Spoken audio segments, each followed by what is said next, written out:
Familly Djolof.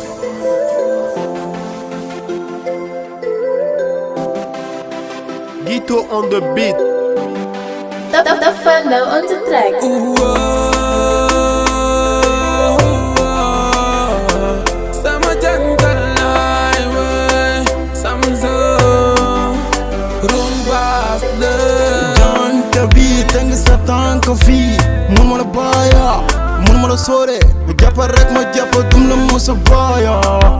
bernde soo yi ko noon kay giti njira kano tan jimi njagir mami hono feewi baby ano woni giɗi lam bandi lam nsurma cura kam nguran belɗam kon noon kay neno jaabi bayo jaabi mbimi wadde doke kam jaabi mi yotto e maɗa ɓe jaɓanami mi adduma galam nguran belɗam ɗo gonɗa mi wona sino ko sagam heyo jaɓonɗe kam giɗam are dow mon nani Gito on the beat. ko ano tanti min jiɗmami mbaɗmami ɓernda so wona ante goɗɗo aɗa ɓernde soyi giti jiyata noppi nanata he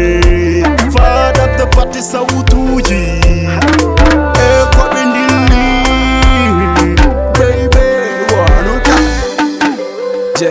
balaa may xam ni mbëggeel am na rek ñu namante balaa may xam ni mbëggeel neex na rek ñu gisante di kaf di foo di reetaan fu ma koy jëlee fan bébé na moon naa say waxtaan say kàppi resu bande ñoom solaire la ñu yorte man mi yaay sama jant leeral nga sama yoon ni midi nu muy mel ak jant te be def naa la sama tante loo ma sant ma lànk kon jëlal bant tex ma bébé ba may waxee ndànk jox naa la sama xol jëbal la caabi bi tegal la son wuroon baas wayal la habi bi yaa leeral sama yoon son bi lu ñuy tudde jant lu bëgg ci man xamal ni bébé yow yaay lànk